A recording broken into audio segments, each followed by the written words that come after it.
For a lesson on spiritual formation in Deuteronomy, I'm going to talk a little bit about the Shema, which is probably one of the biggest portions and most quoted sections of geometry. Deuteronomy. Sorry, I'm a math teacher. But what the Shema says is, "Listen, O Israel, the Lord is our God, the Lord is one. You shall love the Lord your God with all your heart, with all your mind, and with all your strength." So the two things I'm going to focus on are, first of all, listen, which is Shema in Hebrew, and then love, which is here Avana. We have a lot of different ways of thinking about love. So, first of all, what I want to think about is, what does it mean to really listen to God? I think there's a lot of misconceptions about this and ways of thinking that there's such a specific way to listen to him, just because different people have different ideas about this. Some people hear the direct voice of God. Other people would do anything to hear the direct voice of God, but constantly search and search, but don't find that voice of God. But when we talk about listening to God, I think often nowadays we kind of bring it together with the idea of calling. If I am making a decision, people often say, well, let's listen to God. Let's hear what he has to say about what you should do next. But I'm going to propose a way of thinking about listening to God that is maybe a different approach than some, but I think is worthwhile nonetheless.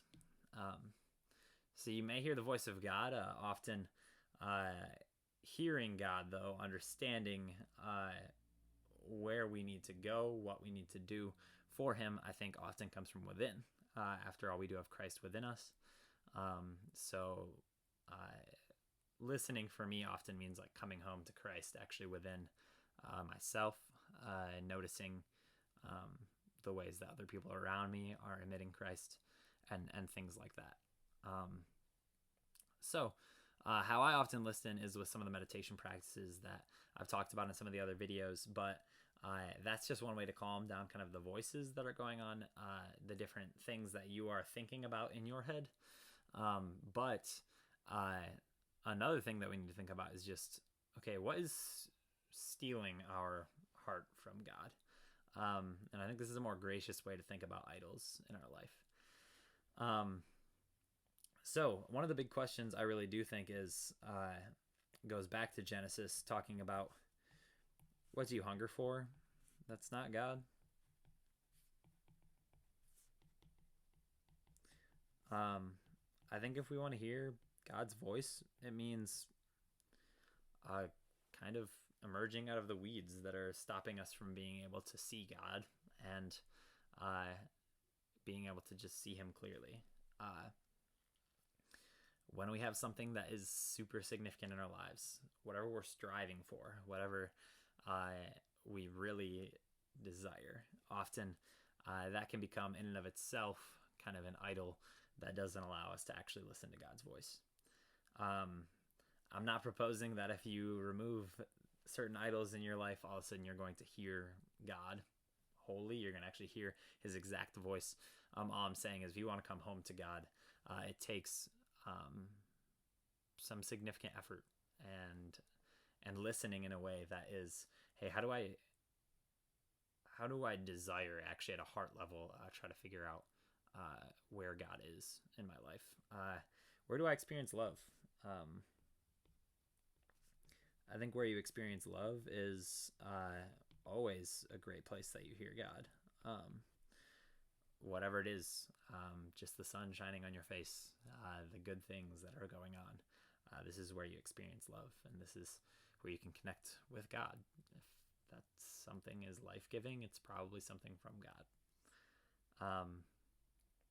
But last of all, if we can think of kind of the things that we are addicted to, some of the things that take up so much of our lives, our busyness, our work, our everything like that, how can we understand why we're doing those things? What are the motivations behind it? Are our motivations out of a God-given place? So I think looking at our heart motivations, is a great way to listen to God. Often, good practices can help us to listen to God, whether that is being in the Bible, abiding with God, being in community, and falling within the Spirit. There's a triangle that was given to me by Pastor Mary at Calvin University. If we're within those, often that helps us to be able to listen to God. It's not a surefire bet, just like any spiritual practices. They are a means to an end, but they should not become the idols themselves when actually focusing on God is what is the most important. We can very much get legalistic with our prayer and Bible reading and things like that, and that's not the point. It's like, how can we get our heart back to where God is really the source of love? So connecting with love is really what comes down to listening to God, listening to where he is in your life, where love is in your life, because God is love. So let's explore this concept of love a little bit more.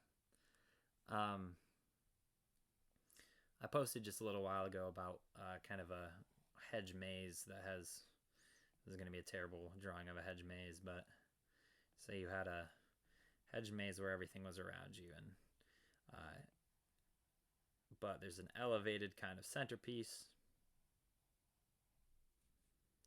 that has fences and gates and things like that. When you come into the hedge maze, it's kind of like the beginning of your life. And then as you move about your life, you make your own decisions, you go different places, you get closer and farther away from the middle and the center. But eventually, one day, we'll be fully back in the center. That center, I think, is where God lives. Throughout our lives, we mosey closer to God and farther away from him. The closer we are to him, the more we experience that love, the things that are loving in our lives. But it's not a guarantee that you're going to keep walking away. However, if you keep your eyes fixed on Jesus, like Paul says, he can help guide you through the hedge maze. Love, I think, looks like coming to our center.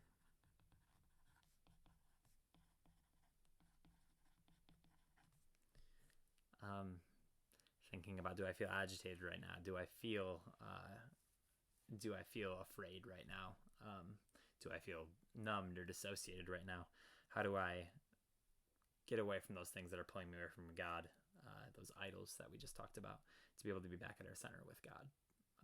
When we act out of our center, we also are able to love others well and to love God well.